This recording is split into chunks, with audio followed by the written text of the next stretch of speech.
Graham Zeller cursed under his breath as the train doors slammed shut behind him and the robotic voice announced, "Next stop, Coldwell."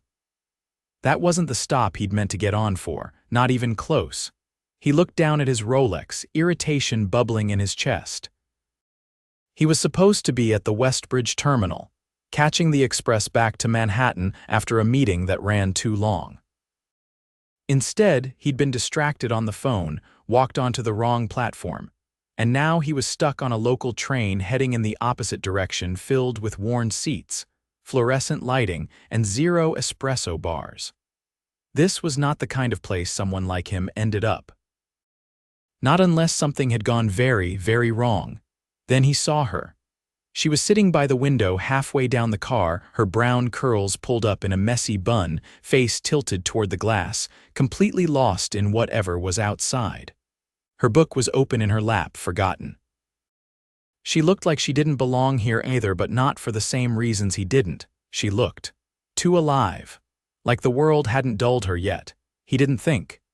He walked straight to the seat beside her and sat down. She blinked and turned toward him, caught off guard by his sudden presence. Hi, he said, then laughed lightly, shaking his head. "Sorry, I just realized I took the wrong train and then saw the only person here who looked like they might not throw a shoe at me for sitting down." That made her smile.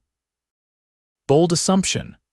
"I like to live dangerously." She laughed, a real one, not the polite kind people use. "Well, lucky you, I wasn't planning to throw anything today." "I appreciate that. I'm Graham, Cassidy Arden," she replied, offering her hand. He shook it and something sharp moved through him. It wasn't electricity, not quite, but something close. Something that made him hold on a second longer than he should have.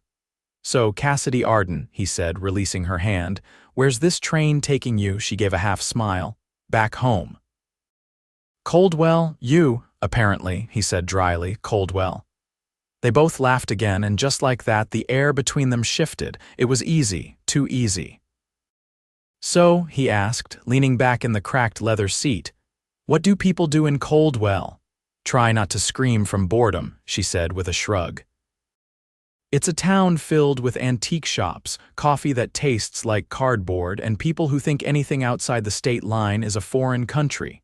"Sounds charming," he said. She rolled her eyes playfully. "It's not, but there's a bookstore I like." "That's where I work." "You work at a bookstore?" "Yeah, it's not glamorous, but it pays enough for rent and coffee." He studied her. She was beautiful clearly, but it wasn't the kind of beauty that begged to be noticed. It was the kind that hit you when you weren't looking. The kind that made your chest feel tight when she smiled. And God, she had no idea. "And you?" she asked, raising an eyebrow. "What do you do besides take the wrong train?" He hesitated. "Consulting." She narrowed her eyes. "That sounds fake." He laughed and nodded. "It is. I run a company." "Real estate development, hotels mostly." She tilted her head. "Ah, so you're one of those people who builds luxury things that no one local can afford." "Hey," he said, feigning offense, "I also donate to local charities." "Uh-huh." He couldn't stop smiling. "You're quick.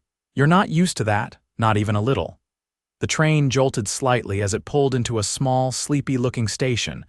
Cassidy stood grabbing her canvas tote. "This is me," she said softly. "Wait," he said, standing too. "I'll get off here." She gave him a look.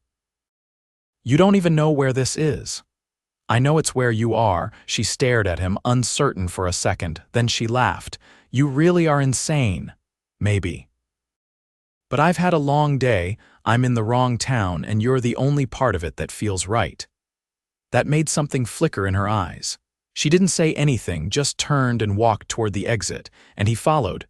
Coldwell looked like it had been frozen in a time capsule.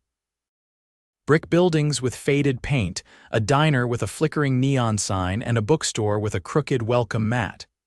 "You really didn't have to follow me," Cassidy said as they stepped onto the sidewalk. "Too late now." He looked around. "Is this the famous bookstore?" "Yup. Arden Books. Family owned since forever. My dad left it to me when he passed." "I'm sorry." She nodded once. "Thanks, it's all right. He loved this place, so I keep it going." They stepped inside, and Graham was hit with the scent of old paper and warm wood. It was cozy, lived in. Personal in a way that his world never was. She flipped the lights on. "You want coffee? It's terrible, but it's hot," he grinned. Terrible coffee with a beautiful woman in a cozy bookstore sounds like the best wrong turn I've taken. She flushed slightly, brushing a curl behind her ear. "You're smooth." "I'm really not. I'm just not used to feeling like this." "Like what?" "Like I want to know everything about someone I just met." Cassidy didn't say anything for a moment, then she poured 2 cups of coffee from the old machine behind the counter and slid one toward him. "All right, Mr. Wrong Train," she said. "Ask me anything." An hour passed. Then 2. They sat on the floor between the shelves, surrounded by books and laughter. She told him about her childhood summers running this place barefoot, her dreams of traveling one day, the boyfriend who left the second things got hard. He told her about hotel openings in Paris, the pressure of being the face of $1 million brand, and how none of it ever felt as real as this. At some point, Cassidy leaned her head against the shelf, eyes soft. "You know you probably have a car waiting for you back in Westbridge." "I do." "And a penthouse in Manhattan, also true, and you're here on the floor in Coldwell." "I told you," he murmured. "This feels right." Her voice was quieter now, almost unsure. "You met me 2 hours ago." He reached out, gently brushing his fingers over the back of her hand. "And somehow that feels like long enough to know I don't want this to be the last time I see you." Cassidy looked down at their hands, then back at him. "You're serious, aren't you?" He nodded once. "Dead serious." She didn't pull away, she just smiled soft and wide. Then I guess the wrong train wasn't so wrong after all, and Graham knew deep in his chest, deeper than he wanted to admit, that this wasn't just some detour. This was the beginning of everything. Cassidy leaned against the doorframe the next morning, arms crossed, watching Graham attempt to operate the ancient espresso machine in the back of the bookstore. "You do know that machine predates the internet, right?" Graham glanced at her over his shoulder, sleeves rolled up to his forearms. "Yes, and I'm determined to master it. I've faced more intimidating things than a stubborn piece of machinery." "Like what? Corporate takeovers?" "Exactly. And yet I've never felt more judged than I do by this espresso handle." Cassidy walked in, barefoot, curls still damp from the shower, and nudged him aside effortlessly. She moved with practiced ease, pulled 2 shots, and handed him one without a word. He took a sip, then raised his brows. "All right, I surrender, you win." "I always do." She leaned against the counter and studied him. "So, you stayed." "I told you I would." "Yeah, but most people say that and then disappear before sunrise." "I'm not most people. I'm starting to realize that." He didn't respond immediately. Instead, he looked around the tiny kitchen space attached to the back of the store. "You ever think about expanding this place, turning it into something more?" "Like what?" "A bookstore with a 5-star restaurant, maybe a rooftop garden, maybe a cafe in the back, author events, a reading lounge." "You've got good bones here." Cassidy snorted lightly. "You sound like one of those developers who walks into a 300-year-old church and starts drawing up plans for a luxury condo." "I'd never touch a church," he said, mock offense in his voice. "But a bookstore that I could work with." She tilted her head. "You're serious?" "Deadly." She pulled her mug closer. "I don't know. This place belonged to my dad. Making it flashy feels wrong." "Sometimes honoring someone means helping what they loved grow." Cassidy paused, then looked away. "Maybe." Graham didn't push. Instead, he reached into his coat pocket and pulled out a small, rectangular box. He slid it across the counter. "What is this?" "Open it." She hesitated, then flipped the lid. Nestled inside was a delicate silver bookmark engraved with a quote. She read it aloud. "She read books as one would breathe air to fill up and live." He watched her expression shift, soften behind her eyes. "It reminded me of you." Cassidy looked up, something unreadable flickering beneath her surface. "Why would you buy this?" "I didn't," he said. "I had it made." She closed the box gently. "You've known me for less than a day, I know. That makes it sound crazy, it does. But I don't care." She didn't answer. She just reached for her apron and tied it around her waist. "You want to help or stand around looking expensive all day?" he grinned. "I'll shelve books." Cassidy pointed to a stack by the front window. Alphabetically by author. Don't mess it up or the old ladies will revolt. Got it. Stay alive. Alphabetize. Win hearts. 2 out of 3 is fine. By late afternoon, the store had a soft hum to it, visitors browsing, the bell above the door chiming every now and then. Cassidy moved through the aisles with ease, offering quiet recommendations while Graham tried to look like he belonged in a bookstore instead of a boardroom. A girl around 8 years old tugged at Cassidy's sleeve. "Miss Cassidy, can you read to us today?" Cassidy looked over at the small group of kids gathered near the bean bags in the children's nook. "Sure, sweetheart. Let me just grab the book." As she walked past Graham, she murmured, "You're about to see me in performance mode." He leaned against the edge of a shelf, arms folded. "I'm ready." Cassidy sat cross-legged on the floor, kids crowding around, and began reading with the kind of energy that made every word come alive.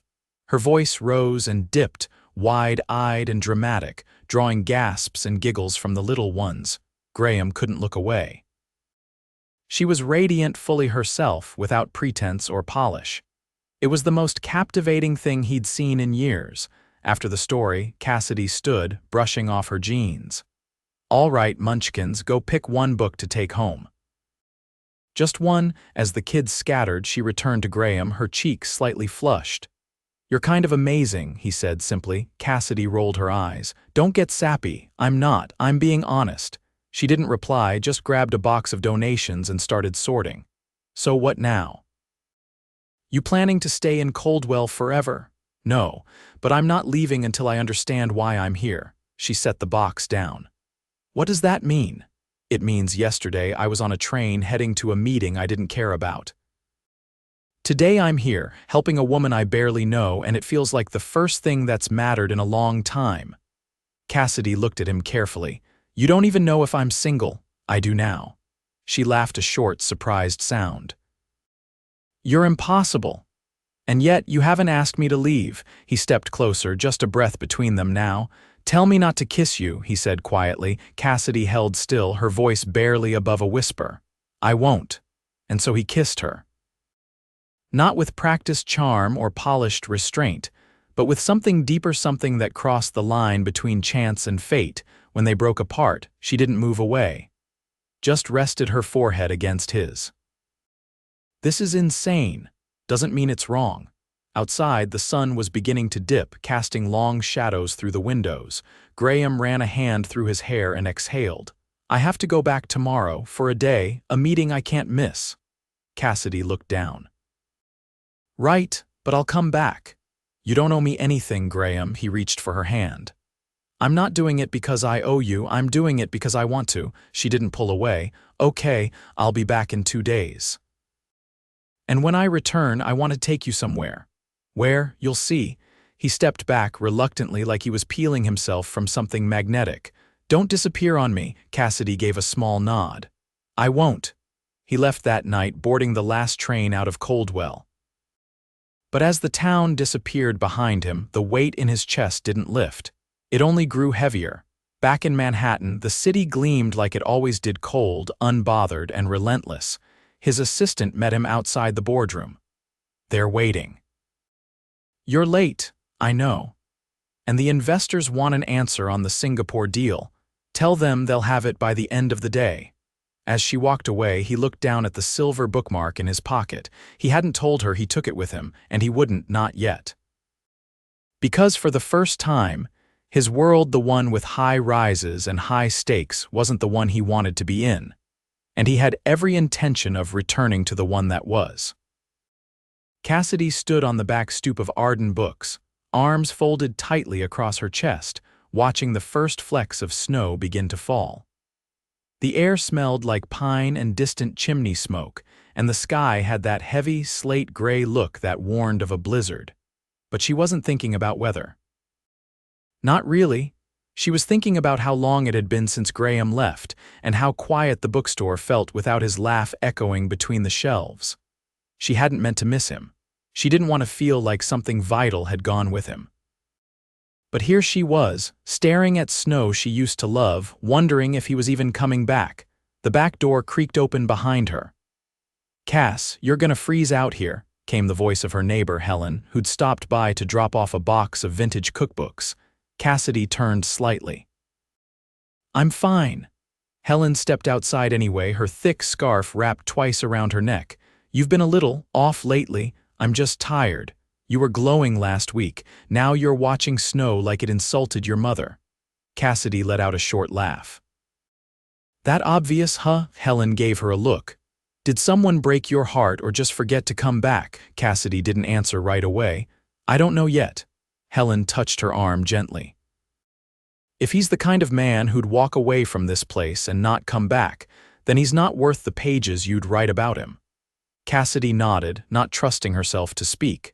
Helen went back inside, leaving her alone again. That night she stayed late at the store, sorting through a shipment of donated books. Her fingers were numb, but she didn't stop. Moving helped. Thinking didn't. She was halfway through a stack of battered paperbacks when her phone buzzed on the counter, a known number. She hesitated, then answered. "Hello, Cassidy," her breath caught. "Graham, I'm outside." She hung up without saying anything and rushed to the door. He was standing there, coat dusted in snow, tie loosened, a suitcase beside him. His hair was slightly damp and his eyes searched hers like he wasn't sure he'd be welcomed. "I told you I'd come back." She stared at him from the doorway. "It's been 5 days. I know. I thought maybe I imagined you." His voice dropped, rough around the edges. "I kept thinking about the way your voice shifts when you read to kids, about how you drink coffee like it owes you money, about how my life didn't feel like mine anymore after I left. I couldn't stay away." She stepped back, letting him in. He shook snow from his shoulders, looking around like he was seeing the place for the first time again. "I had to finalize something," he said, setting down the suitcase. "I sold one of my companies." Cassidy blinked. "You what?" "I had 3. I didn't need all of them. So I made the cleanest exit I could and I walked away." "Why?" "Because I want to build something that isn't just walls and glass. I want to build something that means something, with you." She sat down slowly behind the counter. "You don't even know me. I know enough. I know I've never felt this grounded. I know I've never looked forward to anything the way I looked forward to seeing you again." Cassidy stared at him. "You're insane." "Maybe, but I brought something, proof." He unzipped the suitcase and pulled out a thick folder. He laid it in front of her. Inside were blueprints, sketches, and mock-ups. A plan for a renovated bookstore cafe complete with a small stage for readings, a children's corner, and an upstairs apartment. "You did this. I hired someone, but the idea's mine. It's yours too if you want it." She flipped through the pages, her voice low. "This is beautiful. I didn't want to show up and just say I wanted you. I wanted to show you what I could build with you." She looked at him, eyes wet. "You think this fixes everything?" "No. But it's a start." Cassidy closed the folder and stood. "You're exhausting, I know, but you're here." "I am." She stepped close, so close he could see the flecks of green in her eyes. "If you disappear again, I won't." "Then kiss me." He didn't hesitate. This time, it wasn't electricity, it was gravity. It was something that pulled them together, solid and unrelenting. His hands slid into her hair, hers gripped the front of his coat. When they finally parted, breathing hard, she pressed her forehead against his. "Stay the night," she whispered. "I was hoping you'd ask." The next morning, Cassidy opened the store early. Graham was still asleep upstairs, curled under a quilt she hadn't planned on sharing when she made it. She moved through the aisles with light steps. Everything felt different, but not in a way that made her nervous. It felt like the beginning of something sturdy. The bell above the door rang, and a tall man with a sharp jaw and an expensive coat walked in, holding a portfolio. "Can I help you?" Cassidy asked, wiping her hands on her apron. "I'm looking for Graham Zeller." She froze. "Why? I'm his business partner, or rather I was. I came to talk some sense into him." Behind her, footsteps echoed down the stairs. Graham appeared, adjusting his shirt sleeves. "You found me," he said evenly. "I brought the new projections for the Valencia property. You're walking away from a $20 million opportunity." "I'm aware." The man's eyes narrowed. For this, Graham stepped beside Cassidy. Yes, for this. Cassidy felt her spine straighten. You're making a mistake, the man continued. Then let me make it. The man scoffed, muttered something under his breath, and left without another word. Graham looked at her. You all right? I'm not the one throwing away millions. I'd throw away more. She shook her head slowly and walked behind the counter. You're going to terrify me with how serious you are. He leaned on the counter. That's fair, but I want to build a life that slows down, that matters, and I want to do it here. You're not used to quiet. I don't need quiet. I need real. Cassidy blinked at that, then reached under the counter and pulled out a key. What's this? He asked. Upstairs apartment. You want to build something here, you start by living here. He took the key. You sure? I'm not. But I want to find out. That night they stood on the roof of the building, bundled in sweaters, watching snow fall under the old string lights Helen had helped her hang last year. Graham pulled a small velvet box from his coat pocket. She stared at it, stunned. You're not. I'm not proposing. Her breath came back. Yet. He opened the box to reveal a ring, not a diamond, but a simple silver band shaped like an open book. It's a promise, he said, that I'm not going anywhere, that I'm building this with you. One page at a time. Cassidy reached out and slipped the ring onto her finger. It was a little loose, not perfect, but it fit. And for the first time in a long time, Cassidy Arden didn't feel like she was standing still. She felt like she was moving forward with him. A week later, the bookstore was unrecognizable. Sunlight streamed through the newly cleaned windows, catching the glint of brass fixtures freshly polished. Plants Cassidy had long since given up on had been replaced with lush, living greenery ferns and fiddle leaf figs in hand-thrown clay pots. The floor had been refinished, the walls had been painted in warm, inviting tones, and the faint scent of cedar had replaced the usual must of old paper and dust. Cassidy stood in the center of it all, arms folded, trying to look unimpressed. It wasn't working. You hate it, Graham said from behind her. His tie was askew, sleeves rolled up, a faint streak of paint near his collarbone. She turned. No, I'm just trying to find a reason to hate it. And I've got nothing. Graham leaned against the edge of the newly installed espresso bar. I brought in a designer from Hudson. She owed me a favor. Did the favor include antique lighting and hand-woven rugs? It did. And a promise I'd never call her during Fashion Week again. Cassidy circled the space slowly. She stopped near a corner where a vintage record player now sat atop a walnut cabinet. A stack of jazz records leaned against its side. This wasn't in the plans, she said. No, Graham replied, walking over. That corner looked empty. I thought it needed music. She put the needle on a record. A low, velvety saxophone hummed to life. Cassidy closed her eyes for a moment. I didn't think you'd actually follow through, she said quietly. Not like this. Why? Because no one ever has. Graham didn't answer. Instead, he reached for her hand and guided her to the center of the room. The music wrapped around them as he pulled her close. Are we really dancing in a bookstore? She asked. We are. It's not even open yet. Then no one's here to judge us. Cassidy let her head rest against his shoulder. You're not who I thought you were. Who did you think I was? Someone who'd never survive outside a skyscraper, he chuckled. I'm full of surprises. She looked up at him. You and that train. It was like fate shoved you into my life. I'd like to thank whoever designed the Coldwell line signage. You should. I might have never met you. You might have been spared all of this chaos. Cassidy's grip tightened around his hand. I don't want to be spared. Outside, the snow had begun to melt, rivers of water trickling between cobblestones. The world was thawing slowly, and Cassidy felt like she was too. Graham stepped back suddenly. Come with me. Where? Upstairs. Graham, it's not what you think. Just trust me. She followed him to the apartment above the bookstore, her curiosity outweighing her nerves. When he opened the door, she stopped in the threshold. The space had been transformed. Her old futon was gone, replaced by a deep navy velvet sofa and a wall of bookshelves that reached the ceiling. A sleek desk sat near the window, and in the center of the room, nestled under the sloped ceiling, was a wide bed with a navy and gold quilt. "I had them redo it while you were out this morning," Graham said. "I used some of the antique pieces you had in storage." She walked in slowly, fingertips grazing the edge of the desk. "This is a lot. You deserve more than creaky floors and a mattress that sounds like it's begging for mercy." She turned. "You're nesting. I'm preparing for what? For the rest of my life." Cassidy stared at him. Her throat felt tight. "You can't say things like that."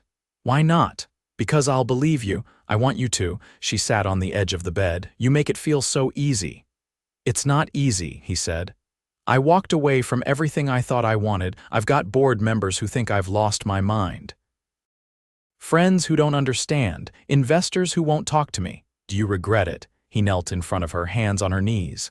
"Not for a second." Cassidy's voice dropped. "I'm afraid of what happens when this stops feeling new. Then we make it feel real." She searched his eyes. "I don't need a fairy tale, Graham. I just need someone who won't disappear when things get hard." "I've lived in a world of glittering things," he said. "Most of it meant nothing. This means everything. I'm not going anywhere." She leaned forward, resting her forehead against his. "Promise me." "I do." Later that evening, the bookstore hosted its first event since the renovation, a local author's reading.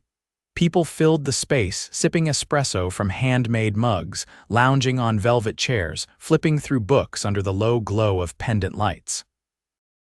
Cassidy moved through the room with quiet confidence, greeting familiar faces, introducing herself to new ones. Graham watched her from the back corner, his heart doing something unfamiliar, something terrifying and beautiful. As the author wrapped up her final chapter, Cassidy stepped onto the small stage they'd built together. "Thank you all for coming tonight," she said. "This space has always been my home, but now it finally feels like it's alive again. I hope you'll keep coming back, bringing stories, sharing moments. That's what this place is for." Applause filled the room. Graham clapped with the rest, but his eyes never left her. After the crowd dispersed, Cassidy found him near the back, sliding her arm through his. "I was thinking," she said, "we should hold community nights, poetry, music, maybe even writing workshops. I love it. And maybe a newsletter, to keep people connected." "Done. And maybe we hire a second barista." "I can't keep up with all these cappuccinos." "I'll find the best one in the county." Cassidy turned toward him. "You're serious about staying?" "Cass," he said, "I signed a lease upstairs. I've got a calendar full of Coldwell Chamber of Commerce meetings. I even bought snow tires." She laughed, sliding her hands into his coat pockets. "You really are all in." "I was the moment I sat next to you on that train." She pulled back just enough to look up at him. "What if I told you I've been writing something? I'd say, read it to me." "Not yet." "It's not done." "Then finish it. I want to be the first to hear it." She hesitated. "It's about us." His voice softened. "Then I definitely want to hear it." Cassidy reached into her tote bag and pulled out a slim envelope. She placed it in his hand. "What's this?" "Open it later." "Not now." He nodded, slipping it into his coat. That night, as the snow began again outside, Graham opened the envelope in the quiet of the apartment. It wasn't a letter, it was a manuscript. The first chapter of a novel. He flipped to the first page and read the title, "The Man on the Wrong Train." And beneath it, a dedication. "For the man who made my world feel wide again." A knock interrupted him. Cassidy stood in the doorway, arms crossed, bare feet peeking beneath her pajama pants. "You rate it," he nodded. "You're incredible." I needed to find the words. "These are more than words." She stepped into the room. "You still want to stay?" "I want to stay forever." Cassidy reached for his hand. "Then let's make it forever." The next morning, Graham made 2 calls. One to his former assistant, instructing her to donate the remaining office space in Manhattan to a literacy nonprofit. The second to a local builder, confirming the final phase of their bookstore cafe expansion. He hung up, turned toward Cassidy still curled on the sofa with a pen tucked behind her ear, and smiled. He'd taken a wrong train, and it had led him exactly where he was meant to be. The first real spring rain came on the morning Cassidy found the envelope. It had been wedged inside the mailbox beneath a stack of local circulars and a misdelivered coupon flyer from a furniture store 5 towns over. Her name was written in bold ink across the front, and the return address was one she hadn't seen in over a year. She stood in the kitchen, barefoot on the cool tile, staring at the envelope like it might catch fire in her hands. Graham walked in just as she slid it open, sunlight catching the edge of his watch as he poured water into the kettle. "Everything all right?" he asked without looking up. She held up the letter. "It's from my mother." His hand froze over the cabinet. "She wants to come visit. Says she read about the store renovation in the local paper." He left the kettle and walked over, drying his hands on a towel. "Do you want her to?" Cassidy's expression gave nothing away. "She hasn't been here since the funeral. And even then, she only stayed 20 minutes. People have a way of showing up when they think there's something to gain. She said she wants a fresh start. That she regrets how distant she's been." Graham took the letter from her gently, read it once, then folded it back into the envelope. "This doesn't have to be about her. It can be about you. If you want to see her, we'll host her. If you don't, I'll take us out of town that weekend and we can pretend we never got this." Cassidy took a long breath, then nodded. "If she wants to come, let her come. I'm not hiding from anything anymore." He kissed her temple. "You never did." That Friday, Marion Arden arrived in a navy sedan that looked like it hadn't seen a snowflake in its life. She stepped out wearing a suede trench coat and black boots with heels too high for Coldwell's uneven sidewalks. Her hair was coiled in a perfect twist, and her lips were painted in a shade Cassidy used to sneak from her vanity as a teenager. "You look older," she said by way of greeting. Cassidy crossed her arms. "That happens when time passes." "I meant it as a compliment. Let's not pretend we're good at compliments." Graham appeared behind Cassidy, setting down 2 coffee cups on the front table. "You must be Marion. I'm Graham." Cassidy's partner. Marion extended her hand, and for a moment Cassidy wondered if she'd recoil when she noticed the faint calluses on his palm, but she didn't. She smiled instead. "You're the man who transformed the bookstore. I just helped." "Your daughter's the one who keeps it alive." Marion's gaze flicked toward the window. "It looks different, brighter." Cassidy led her inside. "We added skylights and we knocked down the back wall for the cafe." Marion paused at the entrance to the children's corner. "He hated clutter near books. I'm not running it like him. I can see that." Cassidy braced for the criticism, but it never came. Instead, Marion walked to the counter and picked up a copy of the local paper. "You're on the cover," she said. "I almost didn't recognize you, because I'm smiling, because you look happy." Cassidy didn't know how to respond to that. They spent the afternoon walking through the store, Graham occasionally drifting in and out, subtly giving them space. Marion asked questions, real ones. She asked about Cassidy's writing, about the cafe's suppliers, about the book clubs hosted on Tuesday nights. By the time the sun dipped behind the rooftops, Cassidy felt something she hadn't expected to feel. Ease. As Marion prepared to leave, she lingered at the doorway. "I didn't know how to be a mother to someone who didn't want the life I chose," she said softly. "I didn't want a perfect life. I just wanted an honest one." Marion nodded. "You have one now." Cassidy held the door open. "Don't wait another year next time." "I won't." When she was gone, Graham emerged from the back room, one eyebrow raised. "You didn't throw anything." "She didn't throw anything either." Progress. Cassidy leaned against him. "I don't want her back in my life just because this place is doing well." "She didn't ask for anything." "I know, that might be the strangest part." Graham kissed her hair. "You did good." Cassidy tilted her head up.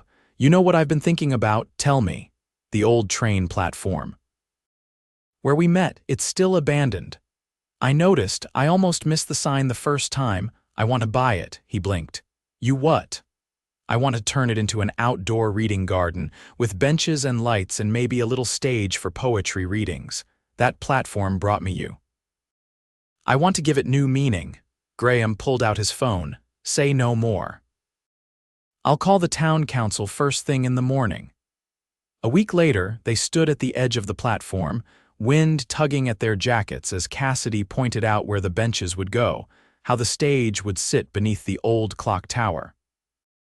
Graham had already drafted a proposal and brought in a landscape architect. Cassidy walked the length of the platform, then turned back to him. "You know, you never really told me what you left behind in Manhattan," he shrugged. "A penthouse I never opened the blinds in. A company that felt like a costume, a life that looked good on paper and felt like nothing. And you're sure you don't miss it?" "Not even a little." She nodded, then reached into her coat pocket and pulled out a small velvet box. He froze. She opened it to reveal a silver tie clip, engraved with the coordinates of Coldwell Station. "I thought you might want to carry a reminder of where everything changed." He took the box slowly, eyes never leaving hers. "Cass," he said, his voice lower now, almost reverent, "I had something planned. A rooftop dinner, string lights, a quartet." She smiled. "You always go for the spectacle." "I still might. But I can't wait." He pulled something from his inside pocket, a small box, worn from being opened and closed too many times. He dropped to one knee without ceremony, right there on the cracked concrete of the old platform. "I took the wrong train and it led me to you. I want every train in my life to lead back to you. Marry me, Cassidy Arden." She laughed through the tears already spilling down her cheeks. "You idiot." "Of course I will." He slid the ring onto her finger, a delicate band with a sapphire nestled in a halo of diamonds, the color of twilight over the bookstore roof. They sat on the edge of the platform, legs dangling, her head on his shoulder. "I never thought I'd be the kind of person who ends up here," she whispered. "That makes two of us." They stayed there until the sky turned indigo and the first stars blinked to life. 6 months later, they were married in the reading garden that used to be the train platform. Cassidy wore a short lace dress, her curls pinned with sprigs of lavender. Graham wore a navy suit without a tie and brown boots that sunk slightly into the soil. Helen officiated, her voice cracking as she declared them husband and wife beneath an archway of books and ivy. The entire town showed up, every last one of them. There were no velvet ropes, no curated guest lists, just paper lanterns, live jazz, and slices of pie from the diner across the street. Cassidy read her vows from a page torn from her new notebook. Graham didn't read his. He spoke from memory, every word striking true. "I came here by accident," he said. "But loving you has been the most deliberate thing I've ever done." They danced beneath the stars and the soft hum of string lights, surrounded by laughter and music, and the scent of old pages drifting from the open windows of the bookstore below. Later that night, as they lay tangled together in the apartment above the shop, Cassidy whispered against his chest, "Do you think fate is real?" He ran his fingers through her hair. "I think we write our stories, but sometimes the universe gives us the perfect first line." She looked up. "And what was ours?" "The man on the wrong train." She smiled, kissed him softly, and said, "Best mistake I ever met." And there, in the quiet of their home above the shelves and stories they built together, they fell asleep wrapped in the kind of love that didn't need proving, it had already written itself across every chapter of their lives.